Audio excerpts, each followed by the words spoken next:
Hello, everyone, and thank you for tuning in again today. You are currently watching the Skill Building Sunday Drawing Group with me, Jason Leeser.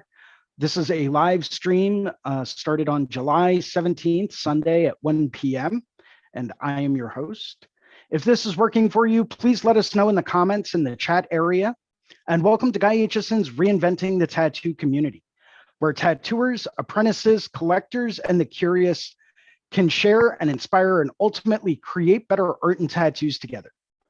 We beam out nearly every day and with your help have evolved into a quality network of amazing live and on-demand tattoo and art shows that have all been receiving rave reviews. You can find us on both the app stores, the Apple App Store and the Google Play Store. You can also find us on YouTube and Facebook. We also have a podcast in all the usual places, Apple and Spotify, as well as a Roku channel where you can catch all the replays, reinventingthetattoo.com/Roku. Or you can search on Roku for Reinventing the Tattoo. Artists, feel free to zoom in by clicking on the link in the events calendar. If this is your first time zooming in, please make sure to let us know where you're beaming in from, and who knows, you could win a limited run t-shirt. As always, you can get the latest event schedule, all of the notifications so that you don't miss your favorite shows, as well as all of the replays, all available at reinventingthetattoo.com, which actually links out to everywhere. Once again, if this is working for you, please let us know in the comments, and please tag a friend who loves tattoos, or drop us a line and let us know if you would like to join in today. I'd be more than happy to send the Zoom link out to anyone that might wish to join. We're always looking for more people to come in and give us different ideas and perspectives to really help communicate and ask questions. So if this interests you, please let us know in the comments. Let us know how we can reach you to send you the Zoom link, and we'll be happy to invite you in. As always, we have a number of weekly staple shows we always encourage people to tune into, starting on Sundays at 1 p.m. with the Skill Building Sunday Drawing Group with me, Jason Leeser. That's followed on Mondays at 9 a.m. with Drawing for Tattooers with James Wisdom, where we go through and we discuss some basic drawing techniques and strategies. Mondays at 11 a.m., we have the Tattoo Weekly Show hosted by Lauren Gregory, Jake Meeks from the Fireside Tattoo Network, and Gabe Ripley from Tattoo Now. Mondays at 9 p.m., we have a Reinventing the Tattoo subscribers exclusive with Guy Aitchison himself, where we cover different parts of the canon every week. Tuesdays at 10 a.m., we have another drawing group, the Tuesday Feels Drawing Group, with a very good friend of mine, extremely talented artist, and one hell of a tattooer as well, Ricardo Sertivant. Ricardo may be popping in at some point in time today. I'm not quite sure yet. But it's always great to go through and talk with Ricardo about some of his techniques, some of his little tricks on how to draw things, the way he views different types of artwork. It's always a very enlightening conversation. Wednesdays at noon, we have the Tattoo Now show hosted by Gabe Ripley. And Thursdays at 6 p.m., we have the Tattoo Collecting Podcast with Fawn Baker and Jordan Ruckus.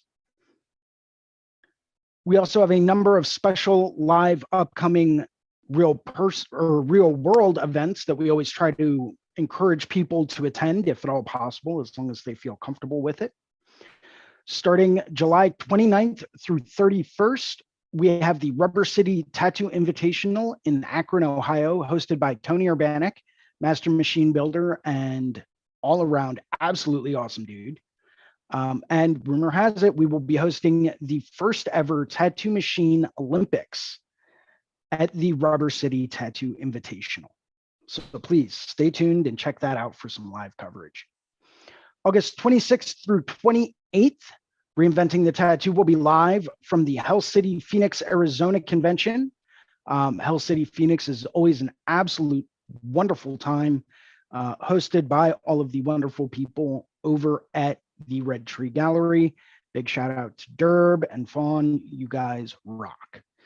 I will also be at the Resurrection Island Tattoo Convention, October 14th through 16th in the Ohio Valley. That's gearing up to be an absolutely amazing show, and I can't wait to go and work at it. As well, we have the Richmond Tattoo Arts and Music Festival in Richmond, Virginia, October 21st through 23rd. So mark your calendars for that one. That one should be an absolutely awesome show as well.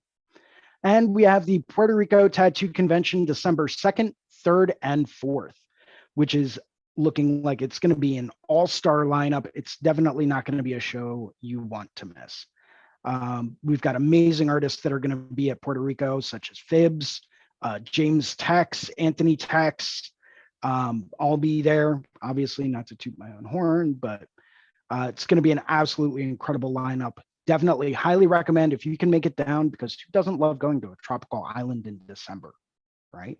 If you can make it down, come check out the International Puerto Rico Tattoo Convention, December 2nd, 3rd, and 4th.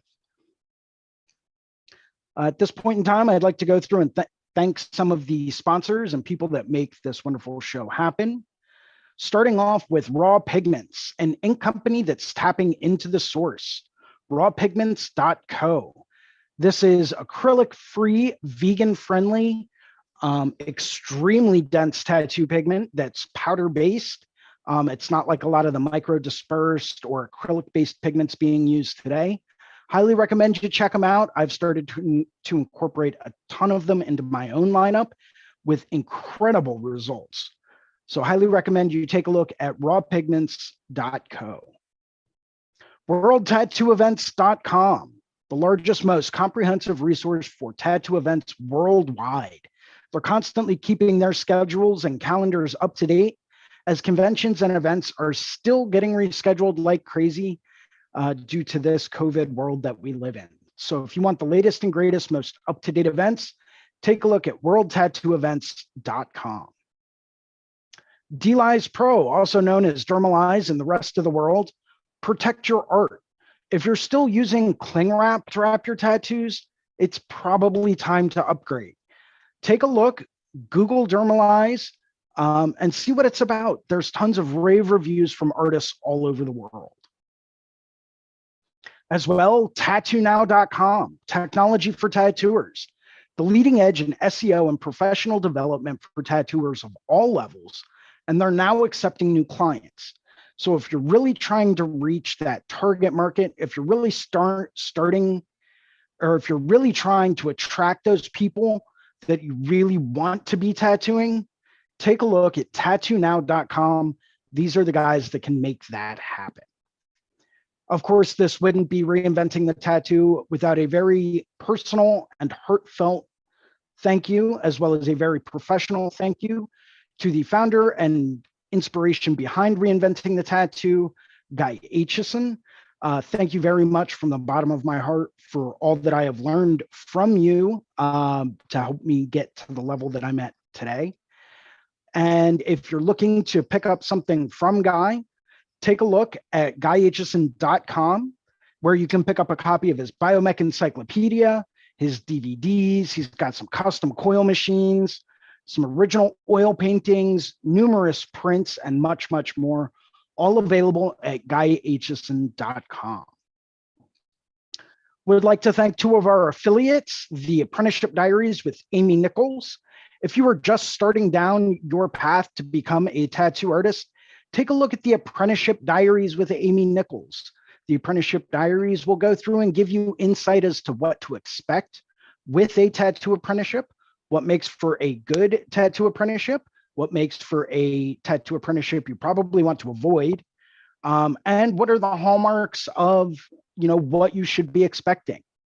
If you are already a tattoo artist and you're looking to step your game up, maybe kick it up a notch, take a look at the Fireside Tattoo Network hosted by Jake Meeks. There is an absolute bottomless pit of useful information on the Fireside Tattoo Network. I myself have gone through and watched just about every video that they have posted on their YouTube.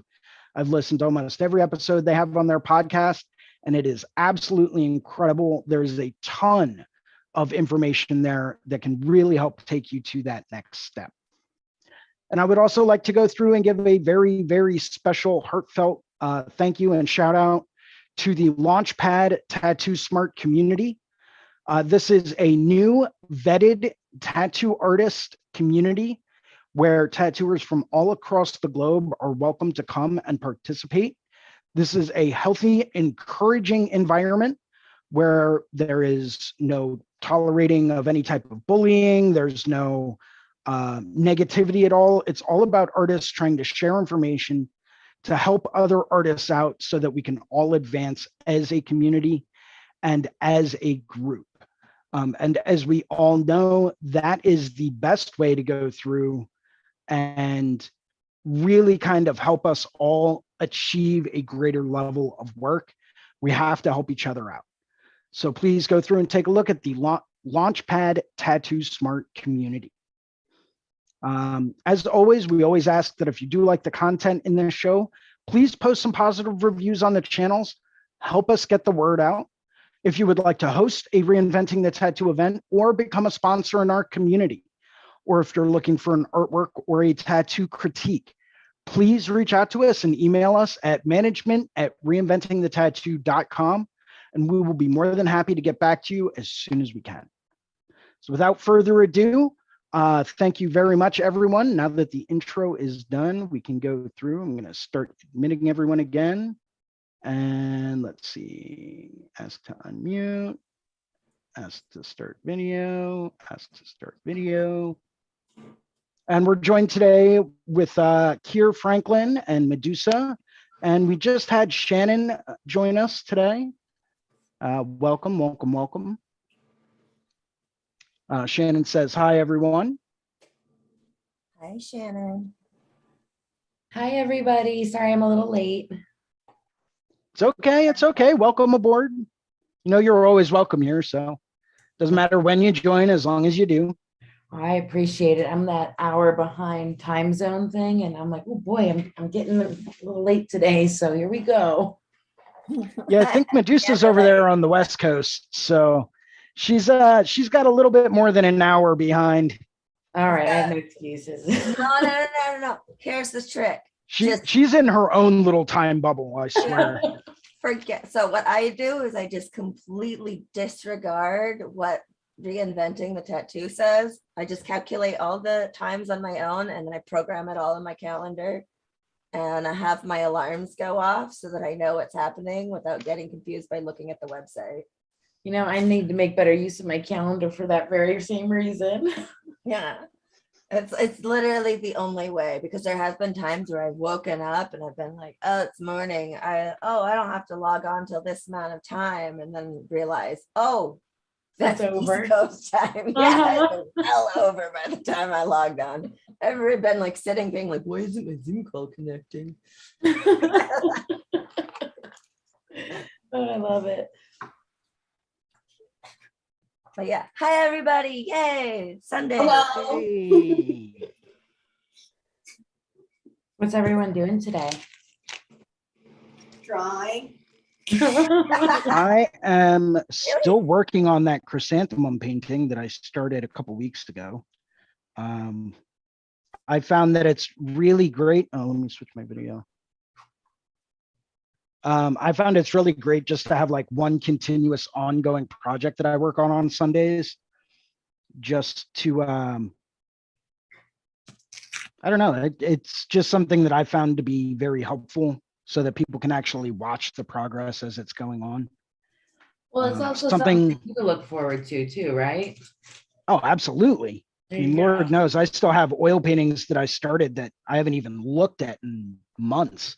Yeah, you and me both. I feel kind of, does anyone get remorse if they don't finish something and they're like, well, one day? I just live in remorse, so I don't know. Yeah, I'm kind of with Medusa on that one. I've got more unfinished projects laying around that I would love to just like take a week and just sit down and crank out. But I know how quickly I work, and unless I have that kind of time that I can go through and dedicate to just finishing something, there's a pretty good chance it's not going to happen. Well, isn't technically all our work unfinished? Technically. I mean, technically speaking, yes, I would agree. Yeah, I've got a couple of commissions I need to work on, but it like I work in a walk-in shop, a street shop, and the busy season is right now. Yeah.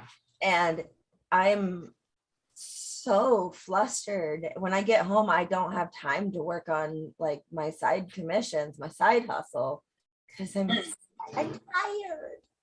Yeah. That's fair. Yeah, I was talking to my friend Lauren the other day, and I was explaining to her that I get done at the studio every night around 9, and then from 9 until midnight is my block to go through and work on side hustle stuff, whether it's running prints or working on commission paintings or whatever. That's like side hustle time. And then from midnight until 2 in the morning, that's me time. And then sleep is from usually 2 until 8. So, but it's like I have to stay with that structured environment. Otherwise, I'm never going to get anything done. I'm the same way. I need a structured routine. Yep. I need somebody to make me a structured routine because I can't do it for myself. I mean, honestly, for me personally, I'm terrible with routine. That's like my biggest thing is I hate being in a routine because then I feel like every day is like Groundhog Day. But I've structured the routine so it's not like that. Where I have like every other day schedules and like every other Sunday schedule. So it's always something different. So you have an anti-routine routine? Yeah. It's almost like forcing yourself to think that you're not in a routine when you really are. I don't like to force Right? myself to think. Thank you very much. Yeah. No. It's that predictable alternating schedule, though, Yeah. right? Keeps us on our toes. Yeah. Yeah. I would rather be on my back in bed. That's Not you on have my toes. there's a time slot for that. Yeah, exactly. That's in there. It's budgeted. It's in there. You If might you not want have it. as much. You might not have as much time sleeping as you might want, but it's there. Yeah, exactly. I've always found that with that kind of predictability, with that kind of routine, you can start to regulate things. And when you start to regulate things, that's when you can really set aside time for progression. And you can really start to work on the things that you know you need to work on. What? I had to do that this week. And in a weird way, sometimes things force your hand to do it. My truck kind of just went out on me. And I'm like, well, I can't. It's Texas. You need a vehicle. And I couldn't go anywhere, just to work and back. But, I didn't feel good either this week. So I'm like, well, I guess I'm going to stay home. And I have this backup routine of stuff that I wanted to do. So I got a little forced into it. Oh, absolutely. But the fact that that you even have a backup routine is critical, right? Yeah. That's something a lot of people don't even bother to think of. They're like, well, I just have my normal routine. And then one little thing happens and their entire routine gets thrown off. And then they're like, oh, well, now I got to get back into it. And that's a habit and blah, blah, blah. But when you have a backup routine, it's like, oh, okay, I just go to plan B routine. Mm-hmm. Well, mine comes out of being a little, as they say, neurotic, because I always have to have something to do. So I'm like, well, I have this list of 5 things I need another list of 5 things I want to do. So that really helps with it as well. Yeah, absolutely. I'm a list maker. I have to make lists. I have like 40 lists on my notes app on my phone. I have sticky notes all over my desk. Like as long as I don't even have to check off things on the list, as long as I write it down somewhere. Like the process of writing it down is what like puts it in me. And I'm with you on that. Now, let me ask you, are you a person, not a lot of people do this, do you have a to-done list? Like at the end of my day, I write a list of things that I accomplished and I pair it next to things that I wanted to do. And sometimes it's like the most minimal thing, like make your bed before work. And sometimes it's like finish this drawing. But having a list of things that I've done is so satisfying. And it's helped me with my backup plans.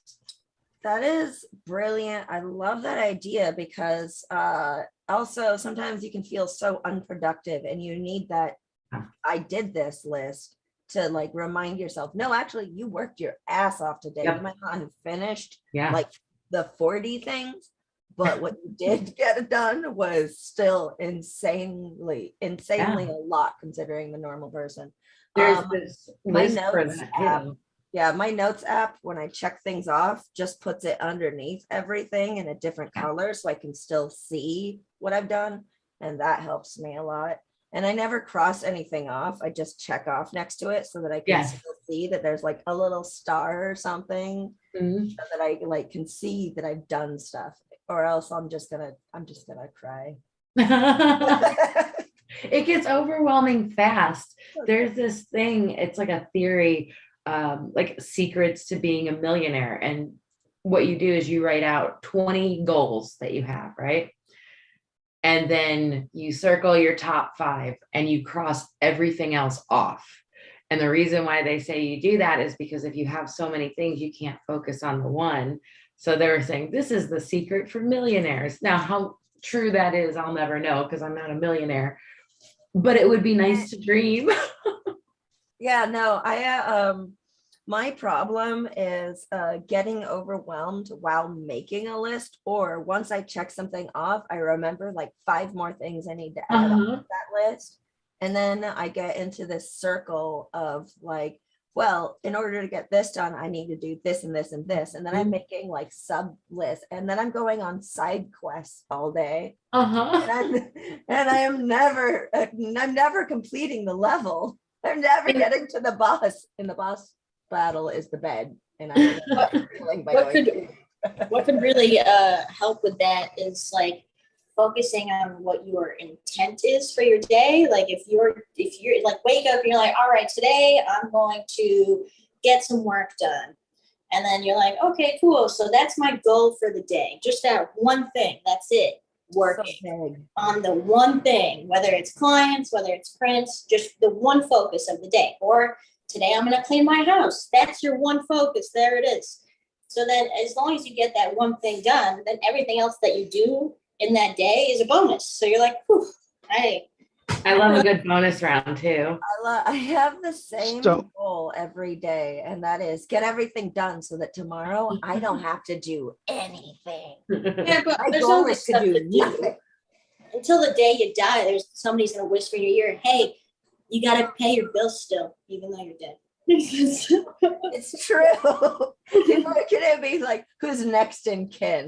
So the mentality of getting everything done is almost like running yourself in a circle. So you have to just focus on like what the main goal is, the one thing. What's one thing? It's work. Okay, what's that work? It's clients or it's back stuff, but I'm going to focus on that, and I'm going to set myself up to focus on that so that everything else that happens when I'm done with it is a bonus. It's awesome.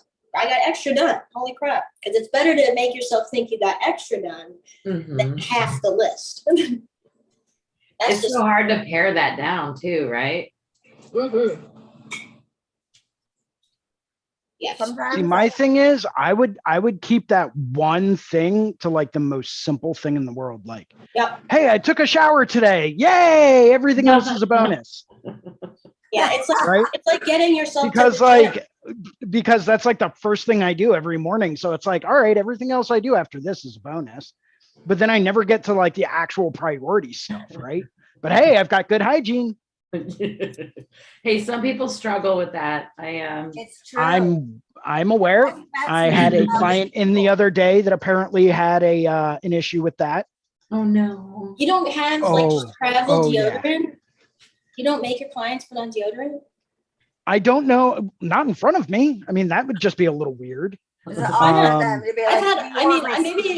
it's just because I tattoo mainly college kids, so they're always stinky, but I always have like the one use throwaway travel size deodorants, and whenever they start like sweating from getting tattooed and they start like sniffing themselves, I'm like, hey man, you need some deodorant? And they're like, I would love some. I'm like, hey man, I got some for you. Saves us both a trip. See, the sad thing is I wasn't even tattooing this person. It was just a consultation. Oh, yeah, that's not. And it was like they walked in and it was like, whoa, Okay, I'm awake. What's That up? time of year. So, okay, well, are you planning on like a couple days before their appointment, sending them how to prepare for your tattoo list, and then Always. you go on? I always, like- yeah, I've done that. I have, well, it was because actually it's Jason and Renee that said that they do that. So from when I left BYOB, I started doing that. I have like a pre-tattoo appointment guide that they sign and I sign, and I have a post-tattoo appointment that they sign and I sign. So that way it's all said and done. All the stuff that I have to say verbally is said on the paper. So that way they can't say I didn't say it, because I did. It's right there.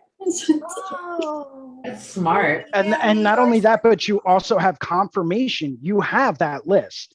Yeah. And with that signed form, now I don't go as far as making sure my clients sign it before they come in, but I do always send them, initial instructions for the day of their tattoo. Like, make sure you get plenty of sleep and eat before you come in. Shower is something on there that I throw in every now and then. Make sure that you have whatever you might need, bottle of water, snack. Not that I don't have that stuff on hand anyway, but it's always nice to make sure that they are aware that, hey, if you have something you like and you don't want to go based off of what I have, here you go. Bring whatever you need. You have like a little tray. You've got your own little area for when you get tattooed. Make a list of shows or movies that you want to watch. I'll make sure I have those available. Yeah. I have like every streaming service in the world except for Paramount Plus, which I didn't even know was a thing up until like a week ago. There's like The 17 Beavis and Butthead movies on it.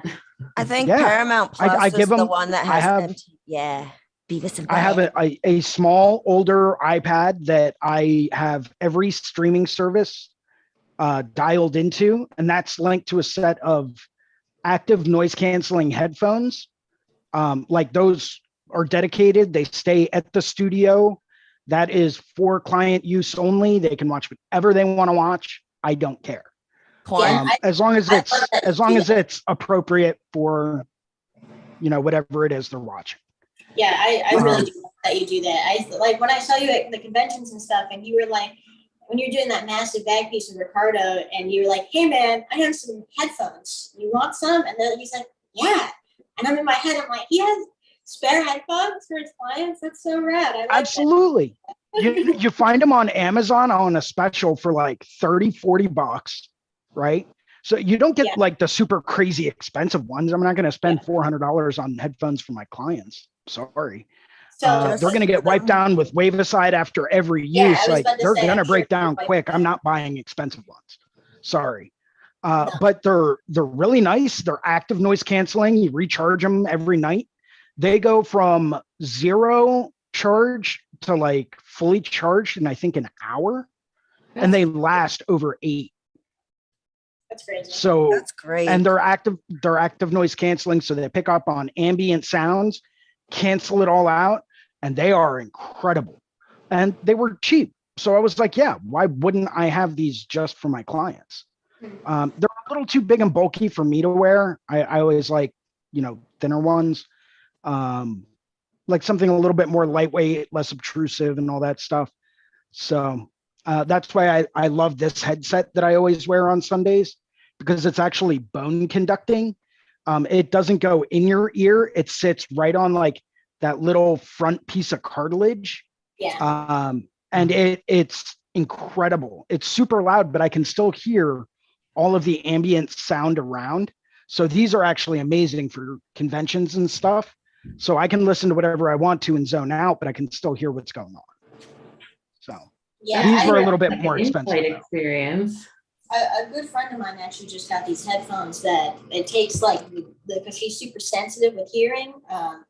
So she got these headphones that basically take the sound around you and then drop it 18 decibels so that everything sounds like a lot calmer. And she's found that when she does her work with it, that it like makes it just better for her. And I'm just thinking about like loud conventions and like busy shops where you just don't even necessarily need like music for yourself, but just a little bit quieter to concentrate. I'm like, I love that. That's called active noise canceling. Yeah. That's what active noise canceling headphones do. Oh, I just watched Soul last night, and the scene where they go outside out of the hospital onto the streets of New York. That's what it feels like at conventions. Everybody needs, it's too overwhelming. There's too much sounds. Everybody needs headphones. Yeah. I totally understand why everybody does wear headphones, honestly. But I found that I have also on my pre-tattoo appointment guide that I've noticed that when I put on there to have my clients moisturize their skin, like the area that they're getting a tattoo, week and a half prior, that it actually makes their skin a lot better to tattoo. Oh, And so yeah. Dry skin sucks. when I have them come in and they like I start tattooing them, I'm like, wow, you have like really nice skin. And then like, oh, I moisturize like you told me to. And I was like, yeah. Finally, someone that reads the instructions. Yeah, it's like you don't have it bullet pointed and there's more than 5 things. They're like, I don't need to read this. Yeah, it's nice because I have it set up to where it's not a lot of bullet points, but it's just separated. So it makes them, once again, makes them think there's less. So I have like a night before and day of, and they're separated. So Well, legibility is everything, right? Like no matter what you do, people just they don't want to read. Yeah. So having that nice. They're like, do you have this in YouTube form? Yeah, I have instructions on my website and tips for like, and my website says like, it's good to moisturize, blah, blah, blah. But I would love to see the paper that you send out, Kier, just to like, if that's okay, so I can get some ideas for my own, because that's a brilliant idea. Yeah, I can send it to you for sure. I just made it up on my Procreate, honestly, or my Google Drive. And we at my shop, we kind of have everything like still like paper wise. So I have even like a consultation form, and that will get like stapled to like everything else. So if they do return, I just have to go to like the last thing that I tattooed on them and just look through their consultation and kind of like get the gist of them. I've also been trying to find like a client portal thing where I can keep everybody organized as far as like return clientele goes. Do you ever use Trello or Monday or any of those like workflow boards? I haven't tried any because I don't know what's best for me yet, but I'm willing to try anything at this point. I think Monday is more like project management. I don't necessarily think it's more like a client portal. It might be worth looking into though. Yeah, it's one of those. So I use it just so I can have notes about like I have everything in the calendar, and then I'll have notes about the client, and then I'll go back to my workflow boards and be like, oh, this is what I like. They're allergic to blah blah blah, or I had a conversation with them on this day, because you can't put all that into a calendar. So when you have like a board, that's what I use that for, and then I can refer them to it. So it's not exactly like filling out a form. Yeah, it's like documented history. It's definitely more so definitely uploading like their references and like just trying to keep everybody separated and organized. Mm-hmm. Because I'm a person that likes files and like that type of organization. So definitely trying to tweak with that. But I would be happy sharing my stuff with anybody. So I'll send it to Medusa, and then she can share it to whoever. I don't care. One other possible note that might be beneficial, and I've seen a couple of artists that actually started doing this. They'll actually take like an appointment reminder card for whenever someone comes in for a consultation or whatever. They actually have separate appointment cards made up, which act as not only a receipt for a deposit for the appointment, but it also acts as a reminder for the client. And then on the back of it, they have prep instructions and a list of things, right there, all on the appointment card.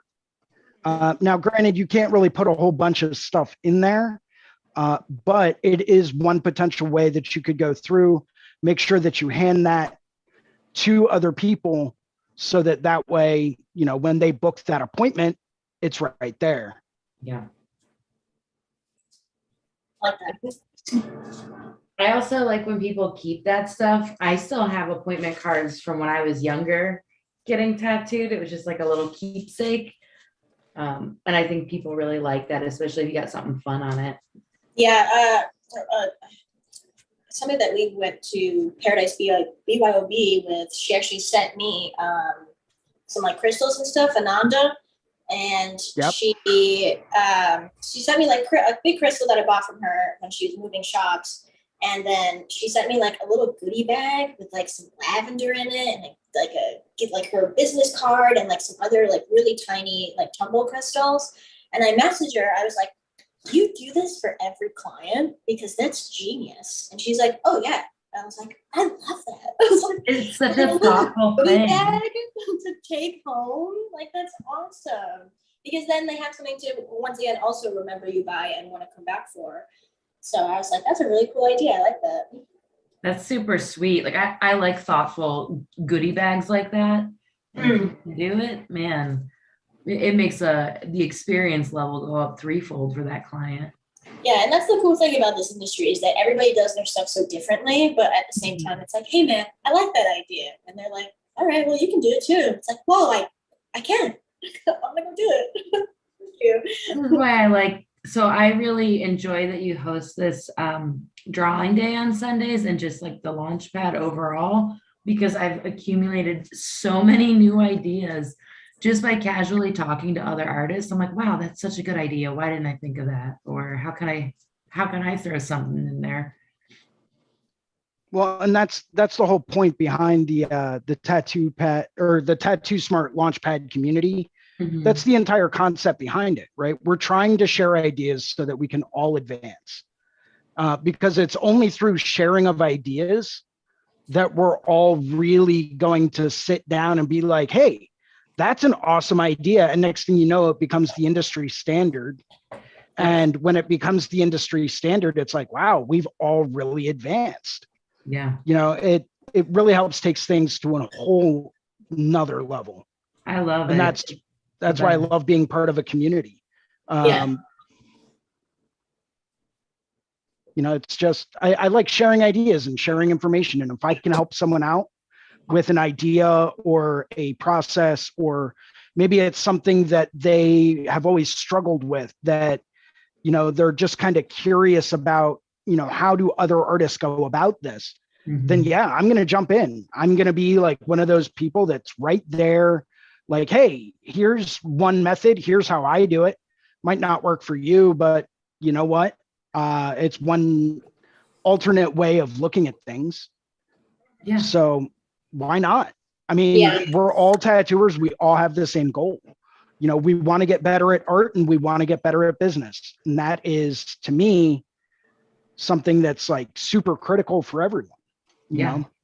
Yeah. And that's a very important thing to know because, a little while ago, the apprentice at our shop is getting a little overwhelmed at, it was myself and another artist basically telling him 16 different ways on how to line things. And he was getting overwhelmed. He was like, well, which way is the right way? And we both looked at each other and we're like, all of it.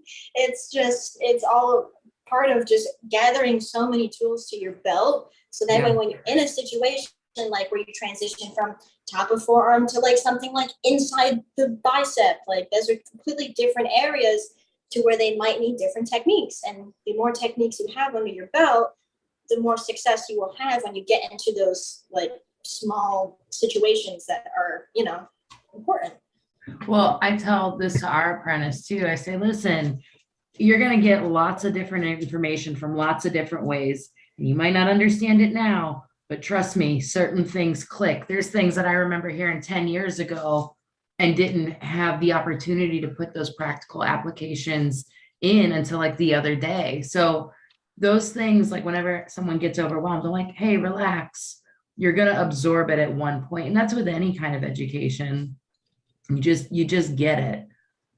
Yeah, I fully agree with that. And that's something that I honestly have had to learn with this past year, that, a lot of things that I want to achieve and want to do, it just takes time. And honestly, you just got to sit back and let that time do its thing. And, Well, last week, Jason, you were saying something about the best thing you can do is persevere.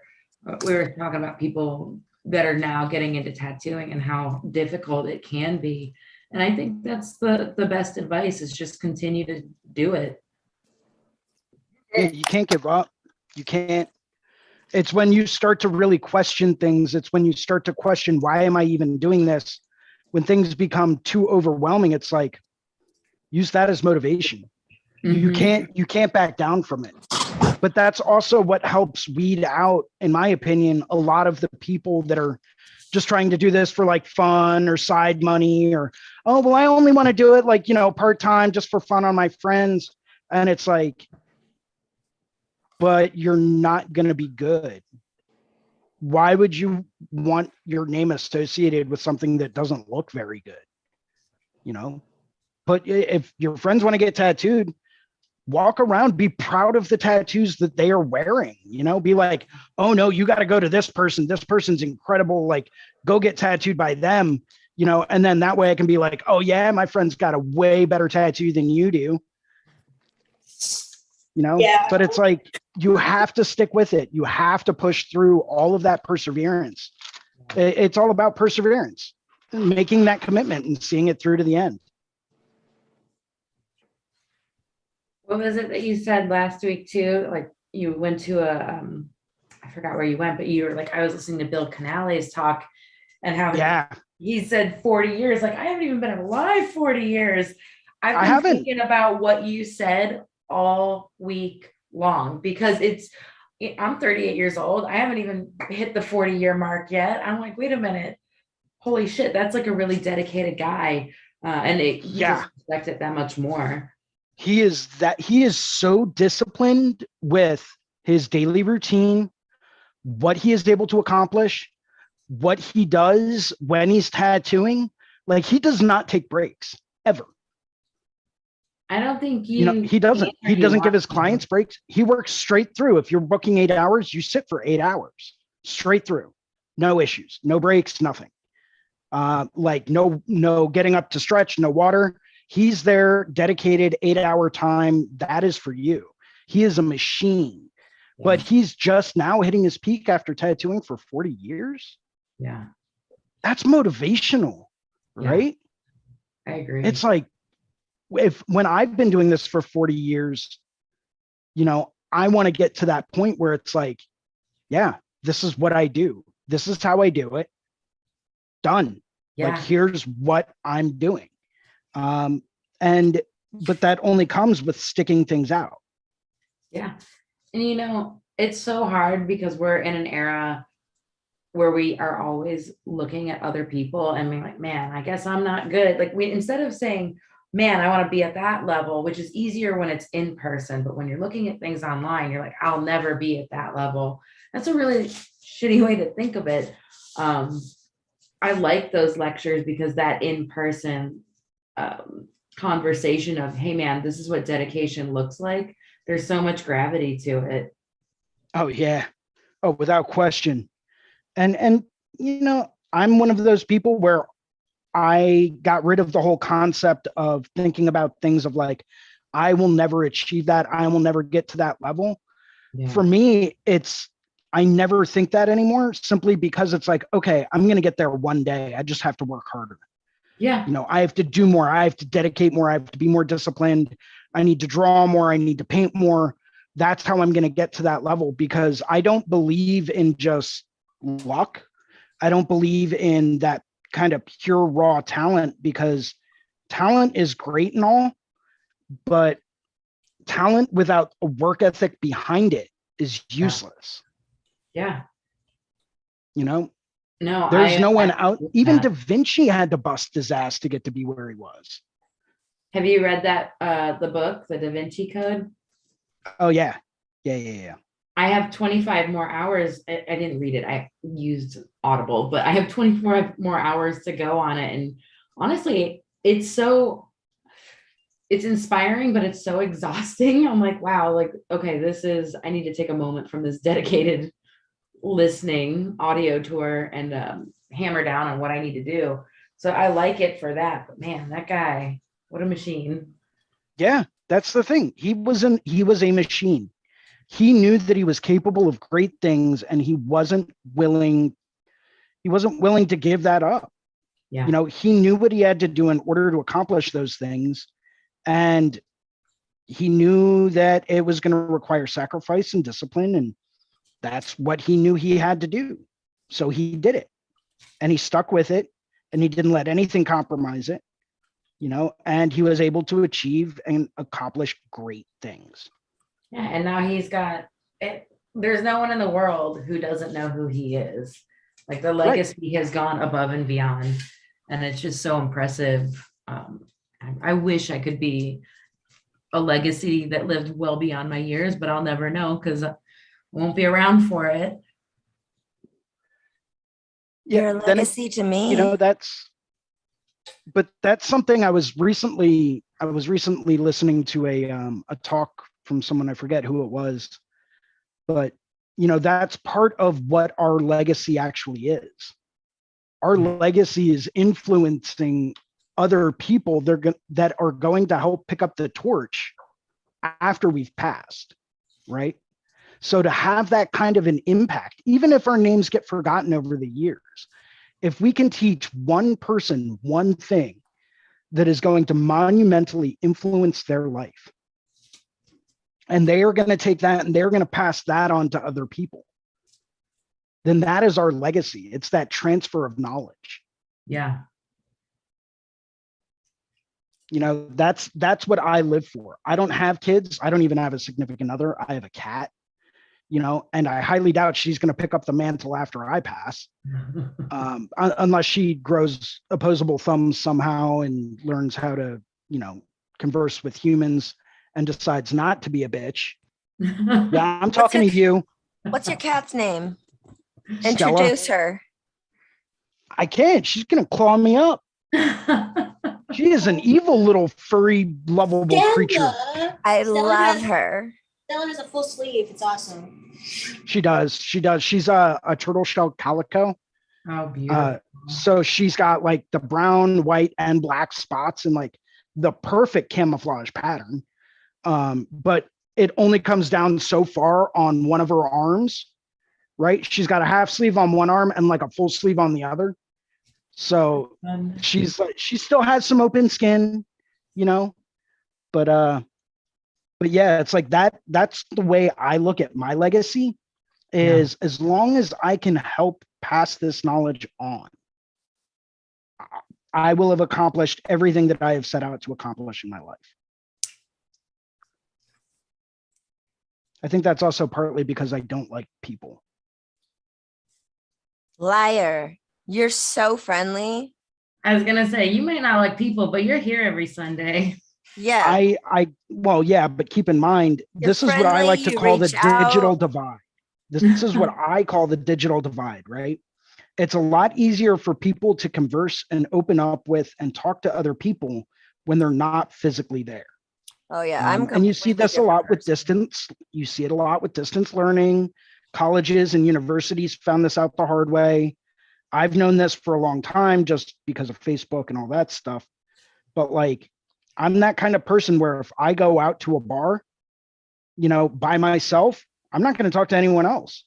I'm going to sit down. I'm going to have a couple of drinks, relax, play on my phone for a little bit, and then go home.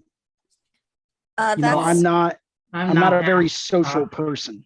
That's actually something that I've always found funny about certain bars in town is that like some bars I've seen them say like, we don't have Wi-Fi. We want you to sit and talk to your neighbor. And I'd just be like, no, I just want to have a drink. Yeah, I know. I stopped going to certain bars because I'm like, I just want to have a beverage and decompress by myself while I like work on this drawing on my iPad. And if you're like enforcing me to be uncomfortable, then I don't want to be here. But I mean that's fair for any atmosphere too, right? Like you have to be comfortable wherever you're at. Yeah, like I get what they're trying to do. They want people to engage and make friends. They want like the cheers environment, but also, sometimes people just really do want to be in public, but be alone in public. Yeah. I used go ahead. I used to go to bars not even to drink. I would order like a soda. I still go to bars to order a soda water or a CBD or even a coffee just because I really like the noise around me so that I can focus on some work I need to get done. Because at home, there's too many distractions. At work, I've got my coworkers. I can't get it. And like if I just go to like a cafe or a bar or something, there's like the white noise of being in an environment, but I can still be by myself. I definitely feel that. I'll go places intentionally, not to sound like a jerk, where my dog's not at. And I'll have like a little snack and a little thing. And it's also just a matter of like treating yourself to something nice and breaking up that monotony. Because I have my art and studio room, but sometimes I just don't feel inspired. I like the people in the background. You should look up and check out Kier being an evil overlord, petting a cat and just being like, hello, my pretty. This is my new addition, just to bring up cats. Mr. Picklesworth.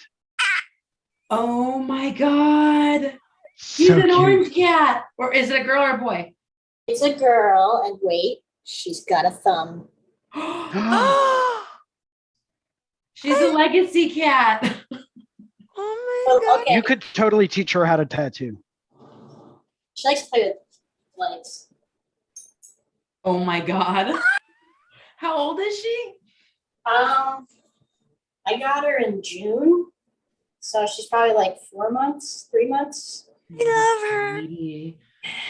I want to come over just to meet her and hang out with you, of course. The thing is, right, that those who know that I have another cat, his name's Charlie, and he's a massive cat. And I had to bring him to the vet like a couple days ago, and he weighed in at like 18 pounds. So he's a big boy. And I thought she was going to be little because when I got her, she was tiny. And like, she has like these massive paws that I know she's going to be big too. So I'm in trouble. Is she a Maine Coon that you know of? She definitely looks like she has some in her. But like for a 4-month-old, like That's a long girl. And she's only going to get longer too. She's a sweetie. Oh yeah, Maine Coons and Norwegian forest cats. They look similar and they're both giants. Maine Coons are the friendlier ones. I used to have one. Your first cat, I feel like, makes you want to get a second one, and then your second one reminds you of why you don't want another one. I almost adopted 2 more dogs because I was like, this is amazing. Yeah. I had to have my best friend calm me down. She's like, no, you will never afford that. You will always be stressed out. It's more of like, my first cat was so well behaved as a kitten. Like, he just didn't have a problem with anything. Like, he would just chill. He's still like super chill. This one likes to like climb my curtains and like jump off just because she thinks it's fun. And she's a flying squirrel. She goes inside my dishwasher when it's open and like climbs inside my tables, and that. So Does she do the thing where she climbs your leg? she does that, yes. But curtains are her thing right now. She really likes to go to the very top of the curtains near the ceiling of my house and then just jump off because she thinks it's fun. If anybody here has my Instagram, phone number, email, whatever contact information, you are all more than welcome to spam me with pictures of your cats. Same. I miss having a cat so bad. I grew up always having cats. I got a dog now, but no cats, and I just miss it. So please let me live vicariously through you. Tell us more. I'll see pictures from my mom's cat refuge. She has, I think, 15 cats now. Whoa. That she just takes in because where she lives, my mom lives up in the Allegheny Mountains in PA, and she was saying, yeah, all the neighbors will shoot them, and she can't stand it. So she's like, I just take them in, and she has she has a space for it, but she has a million different cats, and it's kind of funny. I went to visit her, and She was walking in the field and I just see this line of cattails behind her. I'm like, do you know that you've got like an army of kittens and cats? She goes, yeah. But she'll go get them all spayed, neutered, and take them in and be their Ace Ventura. That's cool. One of my really good friends works or worked. She now is a vet tech closer in town, but she for several years worked at a wildcat refuge just like 40 minutes outside of town. And I when the whole West Coast was on fire a couple of years ago, I got to go help evacuate wildcats to a safe sanctuary, which we had to do twice because everything kept catching on fire and the fire was literally chasing us. It was Sorry about that.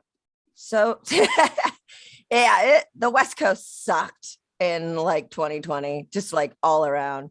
But I will let you guys know that cherish your domesticated, tamed cats, because driving in a car for 2 hours with a bunch of carriers full of like lynxes and bobcats that are extremely stressed out because they are being like uprooted from their sanctuary due to red skies and constant smoke is terrifying. And they Yeah. don't shut up. They're so loud. So guys, I hate to interrupt, but we did have Seth join us. Seth Mushrush, very good friend, excellent artist.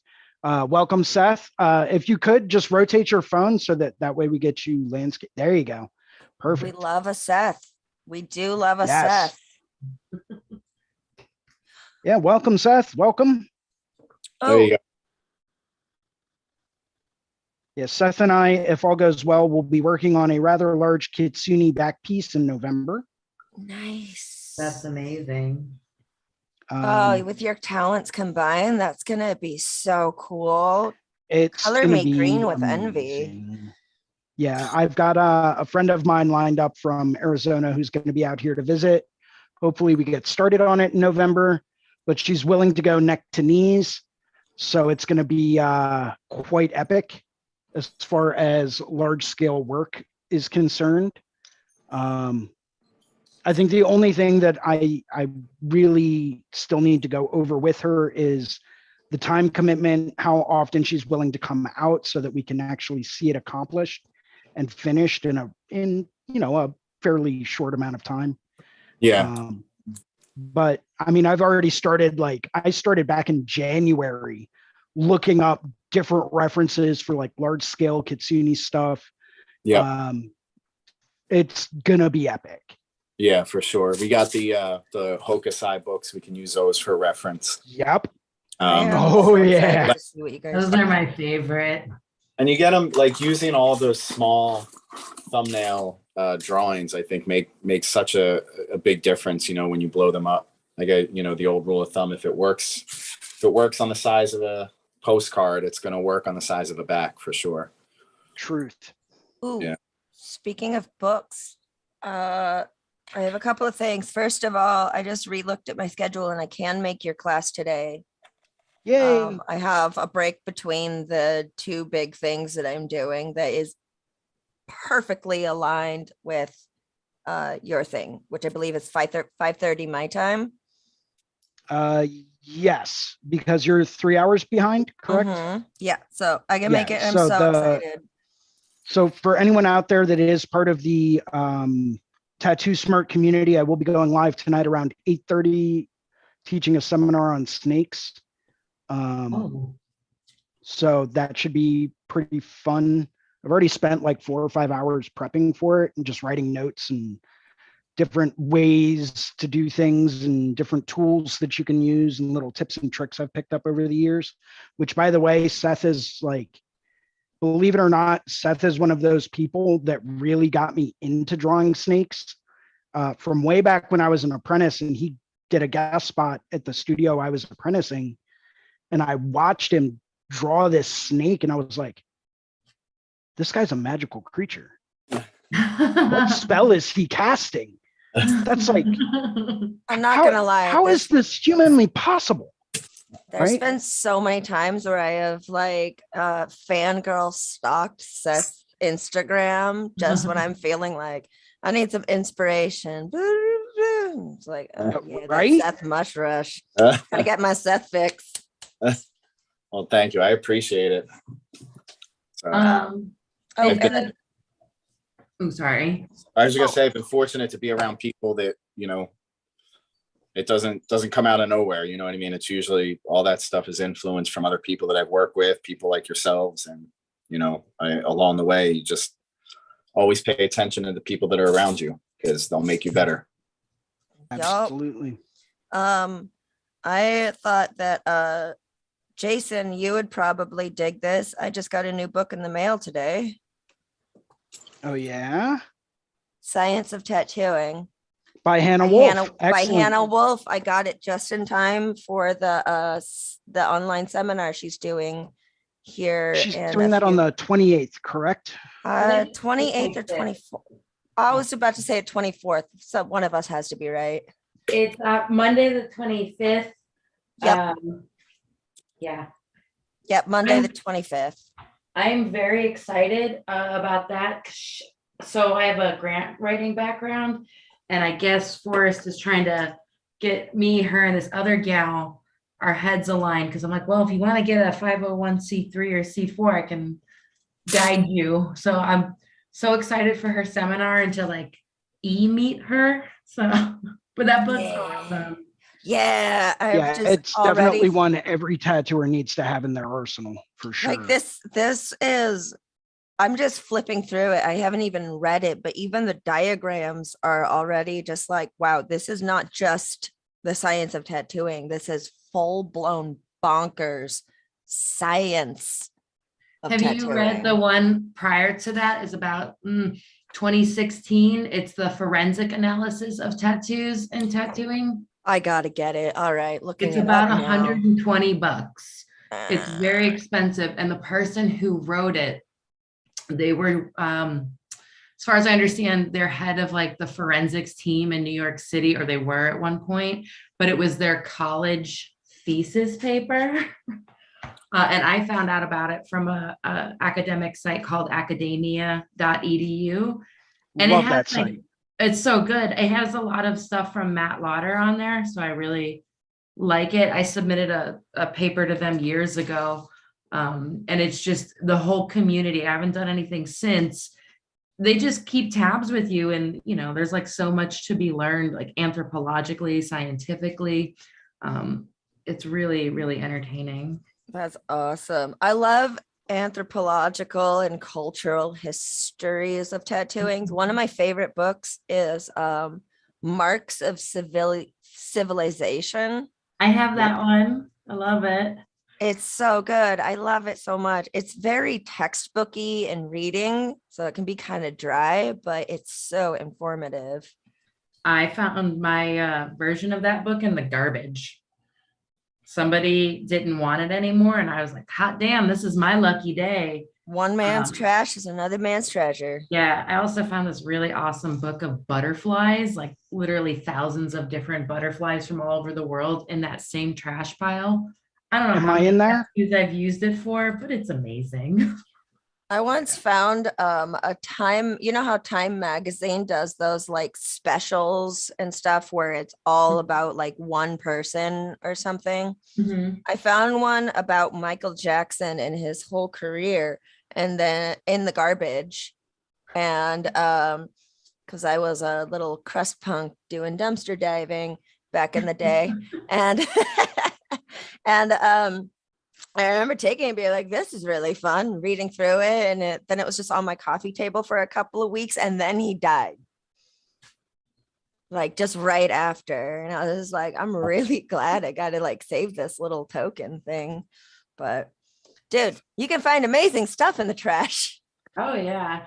One of my favorite things that I found working for my old boss, and he ended up selling it to me years later, but I have this Mike Malone painting, like a big one. And it was just in the back of the warehouse. And I was like, hey, what is this? He's like, oh, that's a Mike Malone painting. And there were 3 other big ones that were from the shop in Hawaii. I said, okay, where do you want me to put it? He goes, just put it towards the back. He had all these like old like tattoo flash things. He had like Philadelphia Eddie flag, like everything. I was so excited. And we just put it towards the back. So years later, after I had left that job, I said, hey man, remember that pile of stuff that you just were putting to the side in case anyone inquired about? And he goes, yeah. I go, well, I'm inquiring. I want to buy it from you. Nice. Yeah, it was, but it almost went to the trash. I was like, oh, wait a minute. Let me just put it with all this other warehouse stuff. And now I have it hanging in our shop, but it was such a like fun find. You're like, dang, just in time. Yeah. Did I hear you say you work for Forrest? No, so on the Launchpad thing, Forrest. So I'm doing two things. I was working with my boss, her name's Betty Rose, and we had a seminar on apprenticeships. And then he saw that I was interested in nonprofit, so he sets me up with other people. So he facilitates everything on this platform. He's just been getting everyone together with like interests, but I don't necessarily work for him. Okay. I'm on the platform with everyone else. Is that Forrest from Cobra Custom? Up Up in Where- Mass- No, Forrest G Forrest from G? Tattoo Smart. Oh, okay. Okay. Yeah. not Boston. I think Forrest is in Boston, right? The other one you're Yeah. talking about? Yeah. Yeah. Cobra Custom. Yeah. I met him years ago once through a shop I was working at. I don't think he'd remember me. Really nice guy though. Yeah. You'd be surprised at who remembers who. Truth. Yeah, you know what? That's totally fair. But I wasn't like tattooing. I was just like a lot of what my experience was managing shops and working in like tattoo warehouses and at conventions. And that was before social media. So I think I was just more of a fly on the wall and people didn't really acknowledge me other than the help. But I don't know. You'd still be surprised. I once, a long time ago, I met one of my favorite comic book artists, Adam Hughes. I love his work. He does a lot of work for DC and a lot of Star Wars work. Okay. Since I was a kid and reading comic books, he's been one of my favorite comic book artists. I met him at a convention, fangirled over him a little bit, and then like, sure, social media has been around during my generation for a while and everything, but like I wasn't connected with him in any way. I didn't see him for like 6 years until another comic book convention later on. And I went up to his booth and I was like, hi, my name's so-and-so. Like, I met you a few years ago. And him and his wife are like, oh, I remember.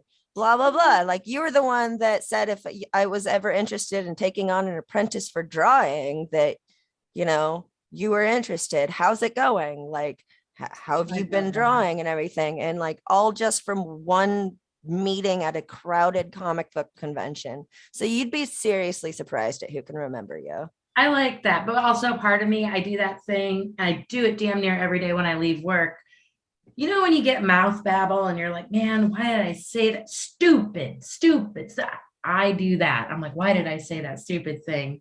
And then I backpedal. And so I'm like, man, I hope no one remembers that. Oh man, that's how I feel after I log off of these Zoom calls every time. Should try being a tattoo artist at the London convention. I don't want to try that. That was, if you have ever wanted to see someone fangirl out hardcore, you should have been there a few years ago. I was like a little kid in a candy store. I was like, oh my God, oh my God, oh my God. Mike Rubendall's here. Oh shit, oh shit, oh shit. Shige. Ah, Did you meet Double Shige? blue. What am I going to do? And you would turn the corner and it's like just a whole row of insane artists that are just really pushing the envelope with everything. It was so overwhelming. I had to go back the second year just so that I could like properly introduce myself and not be such a fool with it. And but it was, that's how I fanboy out like hardcore. You're not like when I was alone. up at the Deadly Show, that was literally a lineup of probably 90% of the artists I look up to in this world all together in one place. I remember you right after the Deadly Show. You were quite titillated for a couple of weeks. Yeah, I Oh haven't talked- yeah. I have not seen you since then, Jason. Yeah. Yeah, that was enlightening and incredible all at the same time. Meeting some of these guys that have been pioneers in the Canadian tattoo scene for decades and going to just sit and talk with them, I'm one of those people. I know where to go for like the pre-parties and the after parties and stuff like that. And I'm not afraid to just show up and introduce myself in situations like that, because I mean, we're all tattooers, so there's common ground. But getting to go and just sit and talk with people that I really admire was insanely intimidating. Yeah. Even guys that I've been tattooed by that were there, just being like, oh, I can come and join you for breakfast. Yeah. Okay. Sure. Like, are you sure I'm worthy to do that? Like, Give breakfast, Jason. well, that's, don't get me wrong. Like, I've been tattooed by Phibbs a whole lot. He did my entire side panel, and we've gone back. We keep in touch. We hit each other up every now and then, just checking to see how we're doing. That's part of the reason why I go and I work at the Puerto Rico show every year and help support him with that. But like, I was in the hotel and I was heading down for breakfast one day before the show got started. And I walked right past him. I didn't even know where he was, because where the booths were set up, it was kind of like you could be tucked back in a corner. And he's like, dude, come sit, come join me. And I'm like, other people are gonna see us. Like, are you sure? Oh no, you can't think like that. So like, I'm just a very humble person in those kinds of settings. Sure. I know where I'm at skill wise, and I know where I'm at with, community wise and all that. I'm not afraid to admit the fact that I still have a lot more to learn and a lot more to grow and see and do. We all do. Exactly. And I think those guys probably feel humbled when someone kind of fans over them just a little bit too. 100%. You made it, like when you have someone that's like, I love what you're doing. Compliments to the chef.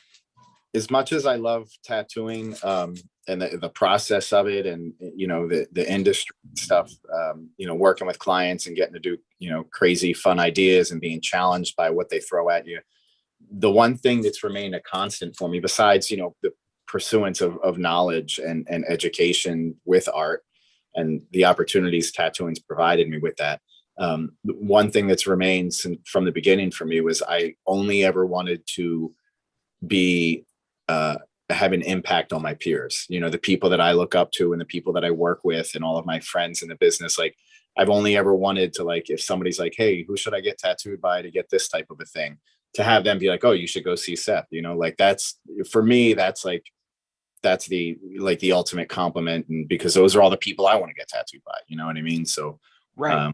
To share that experience is pretty awesome. Which side note, real quick, I'm a little excited. I'm supposed to reach out to John Clue later today. He's been doing all that new like biomech stuff, and I'm gonna have him rework a lizard he did on my arm years ago and use some of that biomech stuff to cover up a sun that I have on the top of the arm, and I am stoked. When are you going for that? I don't know yet. I have to call him today and arrange that. Because I got to meet him and talk to him a little bit up at the Deadly Show. Okay. And I would love to pop in there and like go through, even do like a live stream and interview him as it's going on. Yeah. I think that would be absolutely incredible. Plus he hit me up and he's like, dude, I got questions about Procreate. And I'm like, I'm your guy. Let me know. Yeah. Awesome. Yeah. So I think it would be a great time. When I talk to him later today, I'll mention that to him. Absolutely. He might not remember me, which is fine, but that's all right. He's the reason why I'm at where I'm at today. I can trace it back specifically to, Matt Amy's shop and those guys there down at Independent when I first started, but specifically John. I would never have had the opportunity to work with Corey or travel up that way if it weren't for him. And he's just super, super nice and wildly talented and so down to earth. So I'm excited to sit down with him again and get some work done. That flower you're doing looks great. Oh, thanks, man. Yeah, it's just a little something to keep my hands busy. It's nothing like, not really trying to go super crazy with it. I'm a big advocate of, if you're going to do something super complex in the foreground, like a chrysanthemum, Yeah. keep the background simple. Let So- everyone be able to focus on the detail in the foreground. Yeah, agree. Well, that's like some of those large scale tattoos, like the back pieces and stuff like that. That guy I'm working with, his name is Bobby Enders. I recommend you all follow him. He's really, really good tattooer, but is like a very like traditional folk style to tattooing. And he recently started doing this cover up on this girl's back of a panther. And man, that thing is as big as the day is long. It's her whole entire back, and it's just one big black panther, and it is badass, man. It's like very simple. I think he's doing a couple of flowers around it, like peonies, nothing too major, but it's all about, like you're saying, like having that resting space behind it. It really forces you to pay attention to the composition overall. Let me see if I can pull up his Instagram. Yeah, it's I am looking for it Robert- right now. Robert Enders. He's really good. It's very like it's a very unique style, and it's definitely traditional, but it's see his stuff, you can tell that he did it. You know what I mean? Which is trying to find your voice artistically is something I think we all kind of struggle for, sometimes. So Robert Enders, 80. yep, that's it. Found him. Yep, follow. Cool. Let me Ooh, go good through. stuff. I will share. Let's do this. Oh,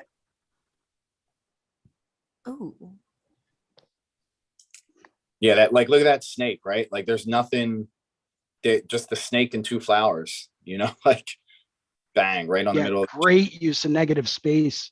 Yeah. Yeah, he smashed it.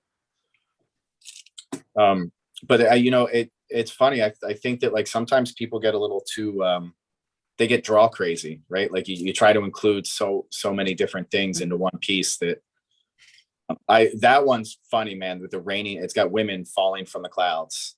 It's raining women. I love it. Yeah, they're naked women too, I think, like falling down her arm. It's pretty Love cool. it. Yeah. That's awesome. Yeah. Yeah, I think I saw. Yep. Here's the final product. Yeah, there you go. Oh, that's Oh, so gorgeous. rad.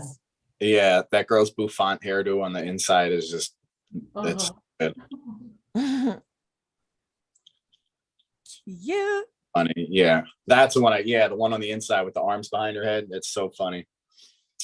I have to head out. You guys have a great day. Thank you for showing me Robert Enders. This is amazing stuff. Yeah, awesome. Thanks for following them. It's good. Bye, people. everyone. Oh yeah. See you later, Medusa. Bye, Medusa. Yeah. Super clean work, man. Yeah. I have a question about your class. Yes. Sorry, I said that in a really shitty way. About your class for snakes. Is it full or is there still space in it? Oh no, it's going to be a live stream, so anyone that wants to watch and tune in, you're more than welcome to. Okay. If you want, I'll make sure to send you the Zoom link to jump in on it. Okay. I'm pretty sure I covered everything. I'm going to be using the snake kit from Tattoo Smart to go through and just do some exhibits of layouts. Okay. But a lot of the stuff I'm talking about is just a lot of very not necessarily basic, but just like little tips and tricks on how to create rhythm, and how the rhythm in the snake is going to make it more visually appealing. And it's going to allow you to really create and draw your eye around to different spots, but still having it have a definitive motion and flow to it. Mm-hmm. So it's a lot of stuff like that, a lot of just like little tricks for the head on how to make sure that the head is proportioned correctly, how to use the tongue in an appropriate way to continue that rhythm and move your eye around. Okay. Scales, different ways that you can do scales and different techniques on that. A lot of it's going to be on body construction, and just moving a snake throughout an imagined three-dimensional space, right? Because that's something you don't really see too many people doing, is taking a snake and really using an imagined 3D space to move the body back in space and then bring it back forward and then move it back again and then bring it all the way back forward again. So it just really creates a much more dynamic composition. Okay. Scales are something everyone always struggles with. I did for the longest time, but I've developed a little bit of a trick to really kind of help with that. Mhm. So it's just like a little simplistic kind of trick that I use that seems to work pretty well on how to get like that nice center spine line of scales to really continue around the whole body and keep that at your center line the whole time, and then branching all of your scales off from that, which is, you know, if you want to have a very specific, very directional kind of flow to your scales, then having that one scale along the spine is going to be pretty critical. Yeah.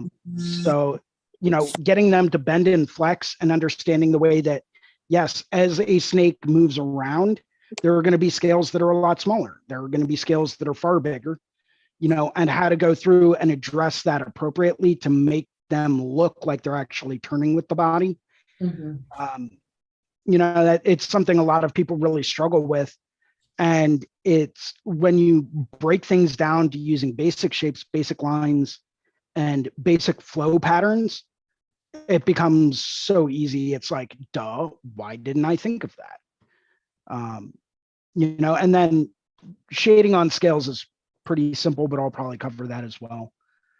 Well, So, I'll take all of the information because it is something that I struggle with. So, yeah, I dedicated about 3 years to drawing nothing but snakes, just Wow. because they were a struggle for me too. And like, I can show you examples of like snakes I drew way back when, and then snakes that I've drawn today, yeah. and how much I have evolved just in, you know, the drawing process, the scale layouts, the way that those scales look, the way that the heads look. Because I started off drawing very traditional Japanese style snakes, Mhm. which was great for what I was doing at the time, because I had a very definitive method on how you can draw those. And that worked really well for that time. But when you start to dive into really developing more of a unique style, Yeah. that's when things really start to branch out. That's when you really have to start paying attention to understanding the fundamentals of the way that a snake head works, the way that the snake body moves, how you're not going to have like a snake doing a backflip because it'll break its spine and then it's dead. So like little things can really make all the difference in the world. Yeah. And I love the Tattoo Smart Snake Kit. I do highly recommend it if you don't have it already.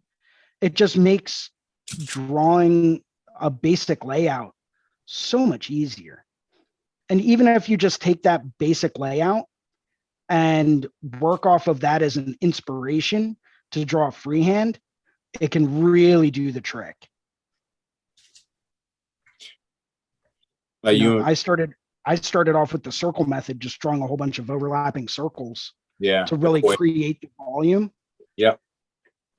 And the snake kit on Procreate does that for you. So it's pretty easy. I think it's so important what you had mentioned earlier about having the snake move in and out of a 3-dimensional space, you know, like even though it's going on a 2-dimensional body part, you know, like whenever somebody comes in and they have the idea of like a snake, say like wrapping around their leg, I want it wrapping around my arm, to be able to show them that you can have this thing like wrap around itself in and out of a space and fit the arm better than just, because once you go around the body part like that, it just immediately flattens out the image, right?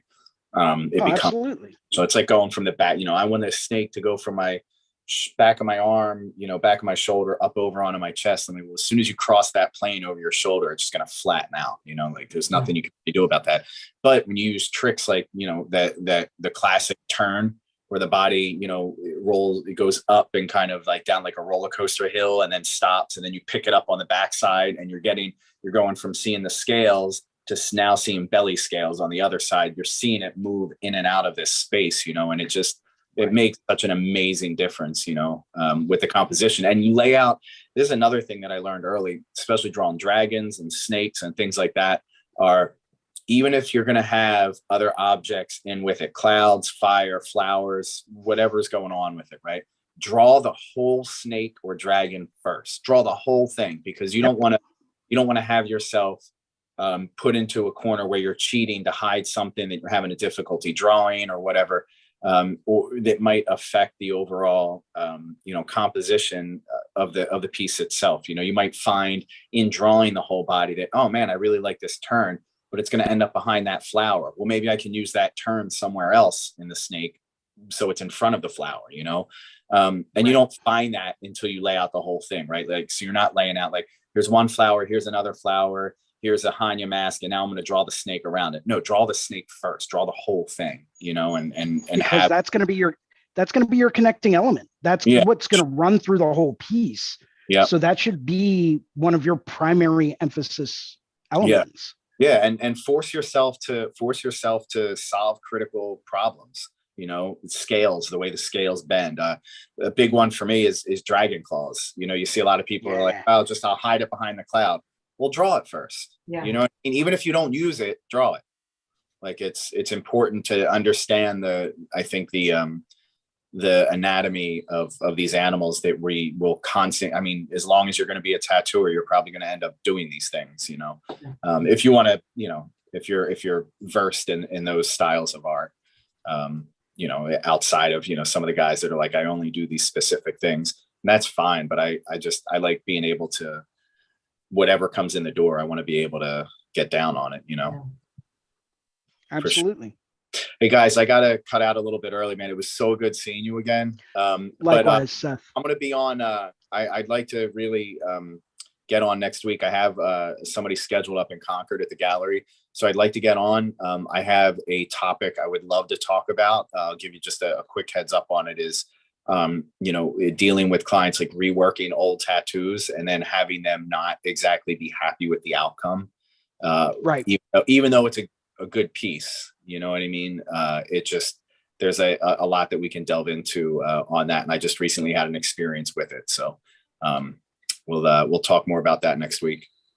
Absolutely, man. Can't wait. Awesome. All right. Awesome, man. It was nice talking to you again, Jason. And what's your name?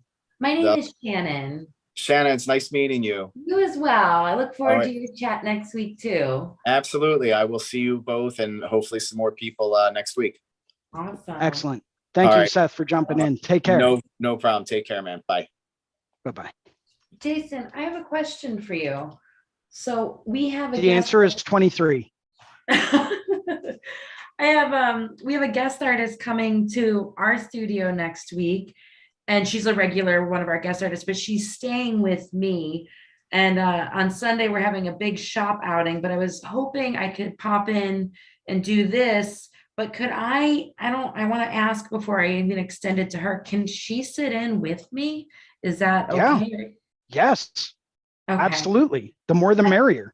Okay. Anyone cool. that feel free to take the Zoom link that I send you every week, and feel free to pass that around to other people that you think are going to, add quality content and create a nice discussion. Okay. Even if they're non-tattooer artists, by all means, they're absolutely more than welcome to join in. I'm always constantly looking for other people and new people to jump in here to provide alternate perspectives and to go through and really help us, expand and engage on these topics. So if there is anyone that you want to extend that to, you are more than welcome. Okay, good. Well, you know what I can do? I have a board meeting in a couple of weeks with my board, and we like to, so what we do is we go around the world to do different art projects in different communities. And basically, we like to work with underserved communities, and like we'll teach people, like a buddy of mine taught women how to do silk screening on their saris. So now they have something that's viable, and they can use that art form, that process, and they can use it economically. So it's a really fun thing that we do, but we also host artist brunches and all this other stuff. I'm more than happy if you want more information to share a link on that on like our nonprofit page, but it would invite for sure more artists and less tattooers. And some of those people I've spoken with at like, like college atmospheres, and it's been a really wonderful learning experience. So I could try to send it that way too, if you think that that would benefit. I mean, it would definitely be beneficial. I mean, I'm always looking to get, different perspectives on different things from people that work outside of the tattoo industry. It's what I love about the Tattoo Smart community, is you have people that are in there that are, really business focused. You have people that are in there that work with different mediums. I do printmaking as well. So having a wider knowledge base is always a good thing. Yeah. I don't know if we necessarily need like 30 people that do quilting to join us. Not that there's anything wrong with quilting. I think it's a valid, legitimate art form. But, as long as you think that the information that they will be able to provide is going to be beneficial, and is going to really help us, expand our minds as far as art goes, I don't see an issue. Okay, cool. Yeah, I never want to overstep when someone has a platform and they're presenting something and they're like, hey, who invited National Lampoons? Like, why is everyone coming in? Yeah, we always try to keep it, pretty on the up and up as far as, people that are willing to go through and see alternate perspectives and address them and approach them in a very professional manner. As much as we like to have fun and kid around and joke around on here, there's always a sense of respect and there's always a sense of camaraderie with just the craft and the practice of the art form that we create. So, as long as they fit that kind of criteria, by all means, invite them in. Okay, cool. Yeah, I like getting different perspectives, and I really like all the tattoo seminars. And as much as I don't like digital platforms for lots of reasons, I love them for many more. Right. I don't think I've ever had the luxury of having these kind of conversations, even in some shops that I've worked at. So, well, and that's part of the reason why, I volunteered to host these sessions every Sunday, is because, when I was coming up in the world of tattooing, teaching, sitting down and having a seminar on how to draw snakes and the benefits of understanding them and how that can translate into drawing dragons better, or, understanding different aspects of different things in a broader sense, that was never brought up. right. I had to go through and network with other artists in the area to go through and learn about single point lighting, single light source lighting, and how that creates dimension and where things would fall, and then developing that into, okay, well, if we're going to be doing something like this, we need to have that. If you want something to have this kind of a feel, maybe give it some sharper edges or some more harsh points, because that's going to give it a little bit more of a sharp, edgy kind of look. Yeah. That was all stuff that I had to network with other artists to figure out and to learn from.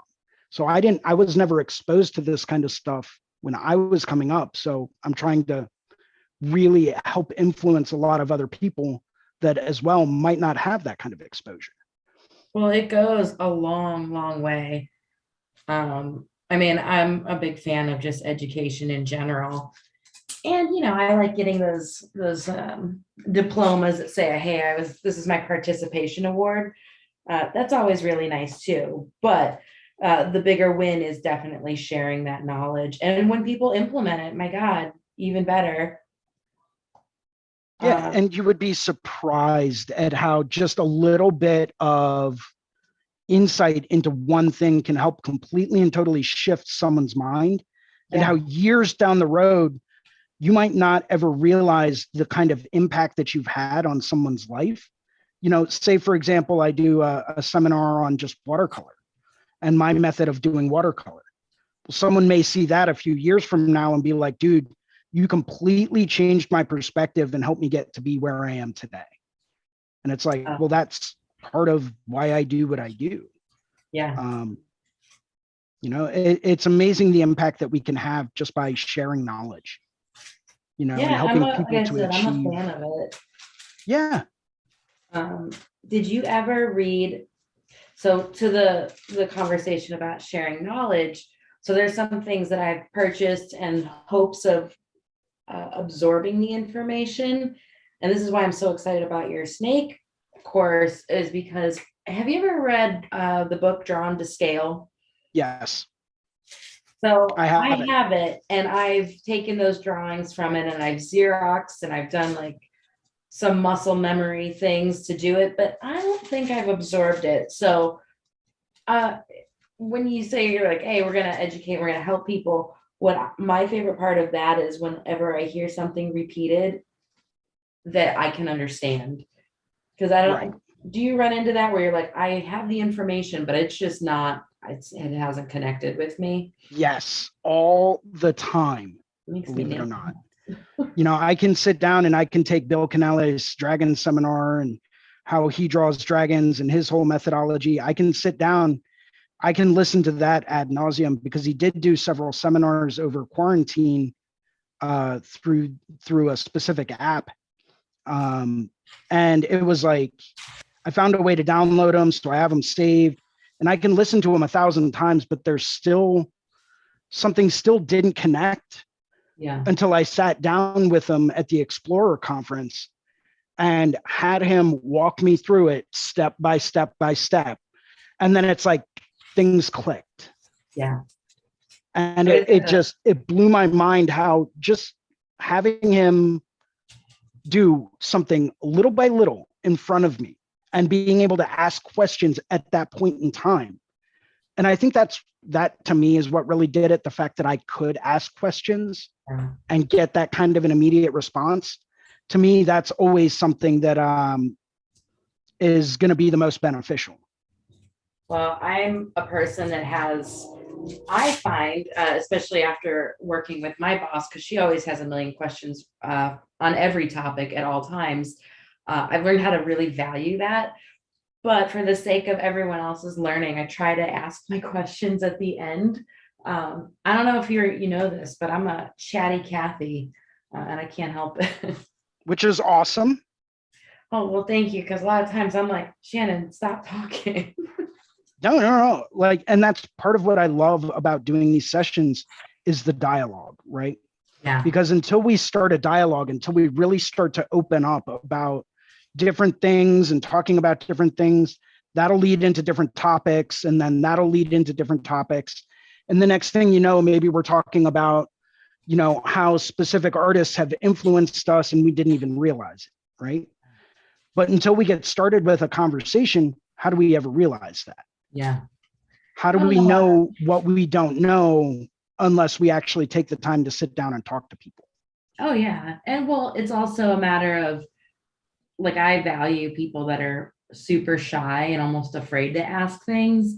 So whenever I ask something, I have no problem initially feeling stupid about it. I'll think about it later and I'll be like, damn it.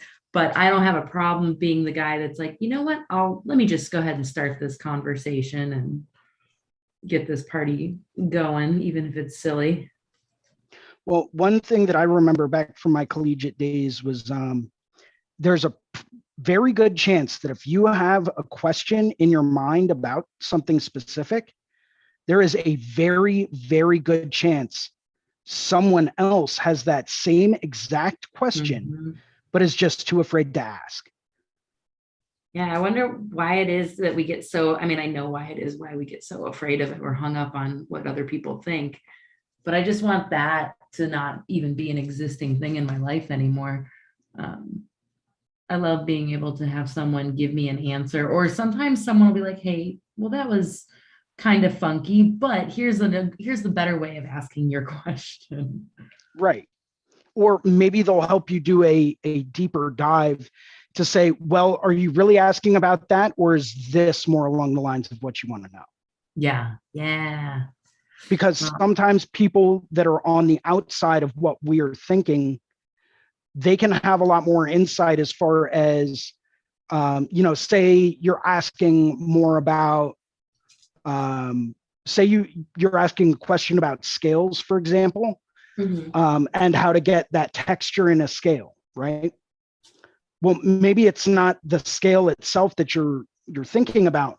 Maybe you're thinking more along the lines of how is light going to play off of that scale, and then it's more along the lines of, okay, well, if we have a light source coming from this direction, it's going to bounce off of this area and create this kind of a highlight and shadow. But maybe people will see that question in a different light. So Yeah. it can help you really expand off of something that you didn't even know you were really asking about, if that makes sense.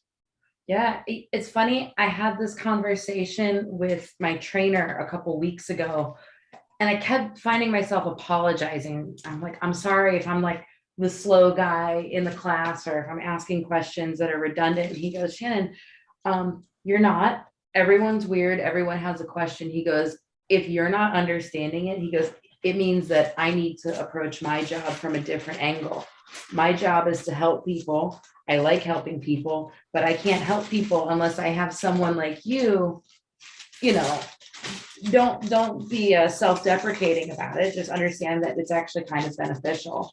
And I really like that vantage point, because it makes you feel a little more open to asking those questions.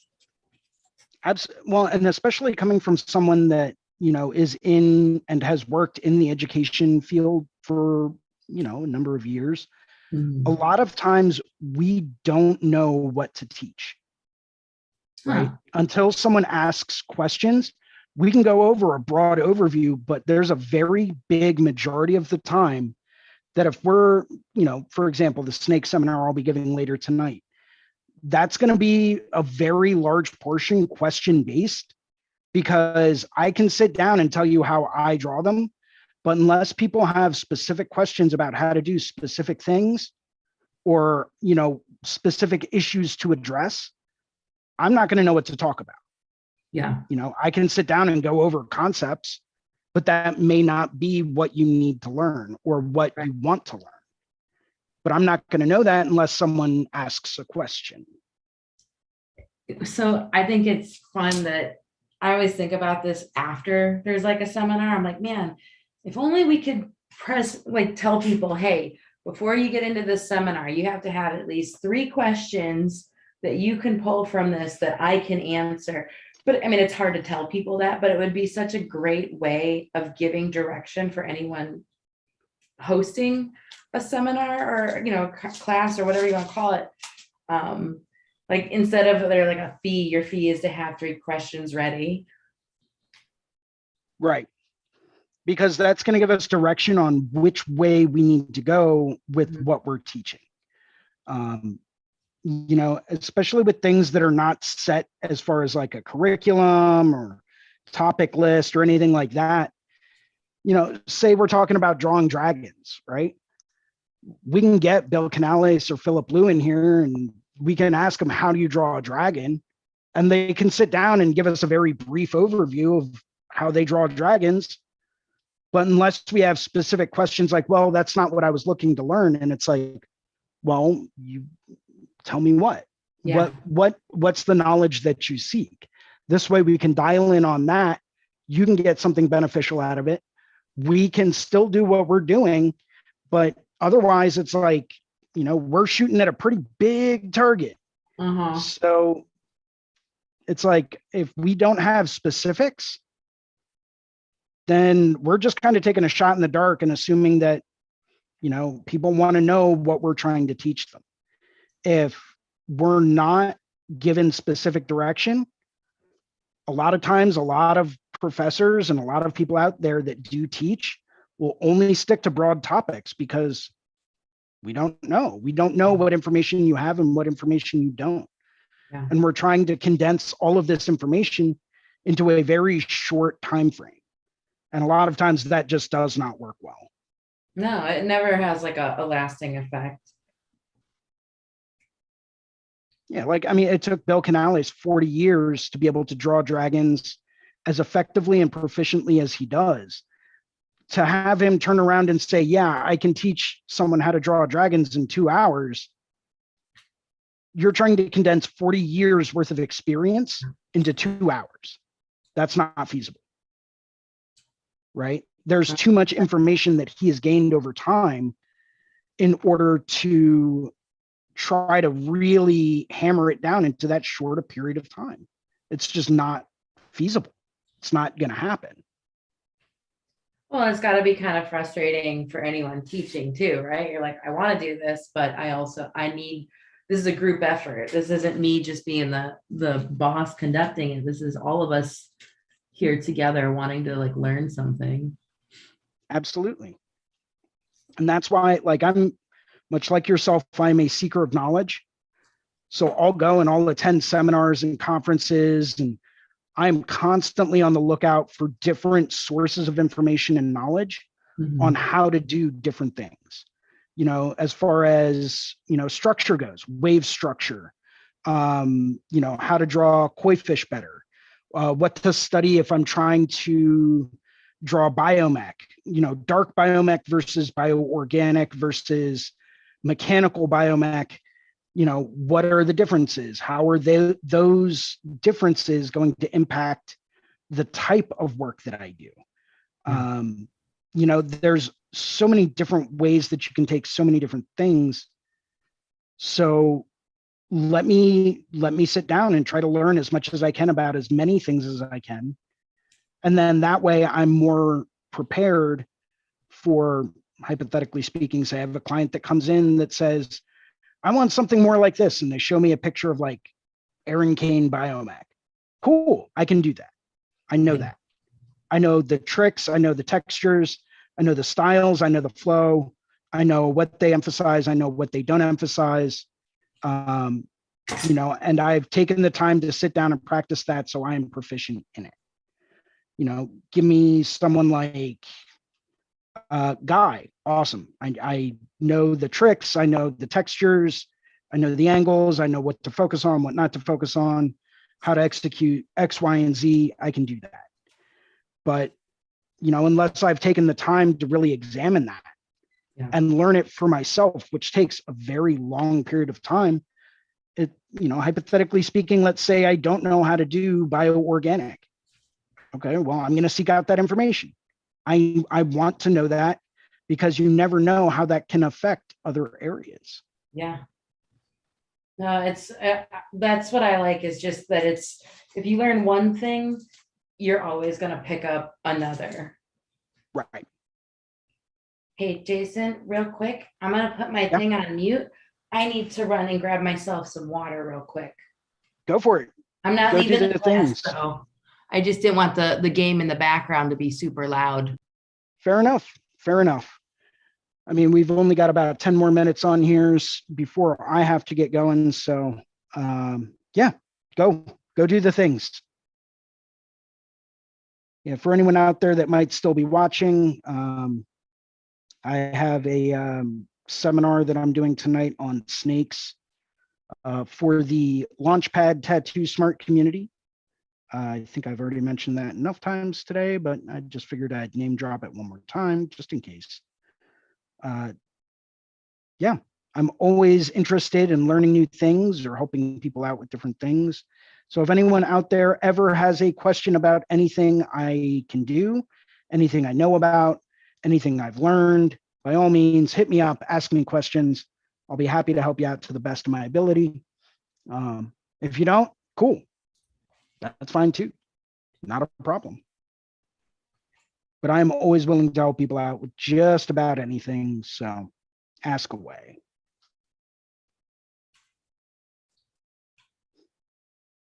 I mean, there are certain things, and I don't know if this is true for you or not, Shannon, but there are certain things that like I won't really educate people on just because I don't feel comfortable enough with the amount of knowledge or experience I have doing them. But I'm also very, very honest about that. Yeah, I think so. I'm also the same way. If I don't know something, and I've learned this from making the mistake. I'll never forget, someone asked me if I knew how to tile, just like the floor or whatever. And I said, yeah, thinking that you would just get those tile mats with sticky stuff on the back and put it down. That's not proper tiling of a floor. Right. And I went ahead and I bought the stuff, and I had so much authority in what I was saying. And the guy, he was my boss at the time, he came back and he's like, kind of freaking out, because he's like, what did you do? And I'm like, you asked me to tile it, so I put down the tiles. He goes, that's not tiling. And you know, that like, it's good to have those young mistakes, because what it does is it gives you that, oh my God, I needed to actually like understand what I was offering. Because if you're offering false services or how to draw something that you might not even fully comprehend on how to, if you can't say it out, it's going to be difficult to share that information. Also, I hate to be this guy, but there's some things that I know and I was excited to learn. I wasn't ready to share that with someone else. It's not that I felt they earned it or didn't earn, you know, whatever. I just wasn't ready to share it. Either I didn't know how to, or I was just very excited for my brand new secret. And that's what I wanted to keep something until someone was like, hey, Shan, how did you draw this thing? And why did this work for you? Like, I want someone to engage if they need a skill set to be learned too, because otherwise I don't know if they're going to get it. Right. Yeah, you hit the nail on the head there. And that's why, like, and don't get me wrong, everyone's got their own unique way of doing everything. That's part of the reason why I love taking seminars about different things and learning different things about stuff that I'm already pretty proficient in. You know, I love taking seminars on that, because every now and then you can just get a little bit, like just one grain of knowledge out of it that you didn't know before, right? Yeah. But there's also process, you know, and that's one thing I try to stress to everyone is, you know, look at people's process. How are they going about constructing different visual elements? What are they really paying attention to? What are they focusing on? What is their primary emphasis? How are they addressing certain situations and certain topics? Because understanding that is going to give you a better insight to what their overall thought process is going to be. And that's going to directly translate into the artwork that they produce. Yes. You know, if you have someone that's primarily focused on composition, but not necessarily on, say, contrast, well, that's going to be pretty evident in their work, and their compositions might be incredible. But maybe as far as tattooing goes, their contrast won't really be at that level to really last a lifetime. Right. You know, so for me, I spend a lot of time focusing on process and contrast. Well, process alone, because that's going to tell me what they do. Or sometimes I'll take seminars on from people on specific things, right? Like a composition seminar from one person, but a contrast or a line drawing seminar from someone else. Or maybe this person draws really great flowers. I'm going to pay attention to them, but maybe this person draws really great skulls. Yeah. Okay, cool. So maybe I'm not going to take the skull seminar from someone that draws flowers all the time. Maybe I'll take the skull seminar from the guy that draws skulls all the time, and the flower seminar from the flower person. You know, but what are they looking at? What are they really trying to emphasize? What are their primary focuses? Yeah. To me, that's just the way that I look at different things. And I'm sorry if those thoughts weren't like perfectly cohesive. I tend to jump around a little bit sometimes as far as my thoughts go. I think that's the plight of being creative, though, because, and I do it when I work on clients. I'll be talking about something and I'll catch myself. I'm better about it these days. I'll be like, listen, I don't know how A connected to B here, but just go with it. Right. Like, okay, that's fine. It's like, yeah, I trust you. And it's like, good, at least one of us does. But it's, I mean, I like those thought tangents and just kind of like, because what it does is it just opens you up to other thoughts later. I don't know if you've ever done this, but when I drive to work in the morning, I'll just have like a random thought and, why do doves cry? And I'll think about it for whatever reason. And then I'll get into my appointment later and I'll be like, hey, did you ever think about this on your drive to work? And people look at you funny, but it really does open up this other really long conversation about how our thought processes work. And then you get to learn about really exciting new things. It's the reason why I like people is because everybody's interesting, even if they don't realize it. Very, very true. Very insightful. Oh, I got lost in a thought, so I don't even know if that made sense. It did. And I was following along right with you the entire time. I'm like, wait a minute, what did I said something, words, I don't know.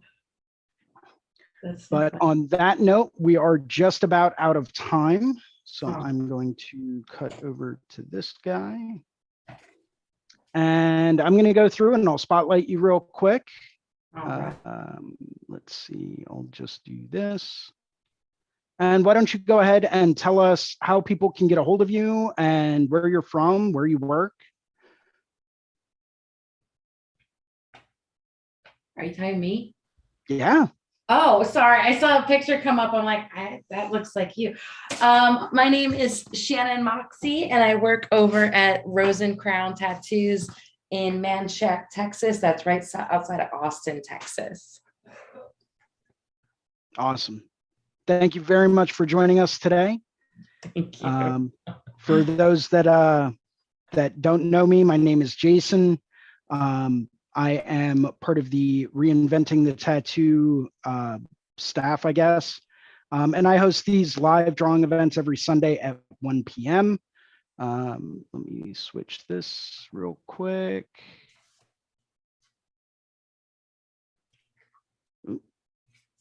Yay, there we go. And you can always reach me on Instagram at Philly Inc. You can see that right up here. So for anyone that might be wondering how to get a hold of me, just send me a DM on Instagram, and I'll be happy to get back to you. I tattoo at the Inkwell Tattoo in Southampton, Pennsylvania. And thank you very much. As always, if you like the content for today's show, feel free to hit that like and subscribe button. We are always more than happy to go through and take different people on here from different backgrounds that know different things about different things, preferably tattoo related, but not always. So yeah, feel free to join us next Sunday at 1 p.m. We'll have Seth back on here and we'll be going over some pretty interesting topics. So thank you very much for joining in and have a wonderful day, everyone. Thank you. You too. Cheers.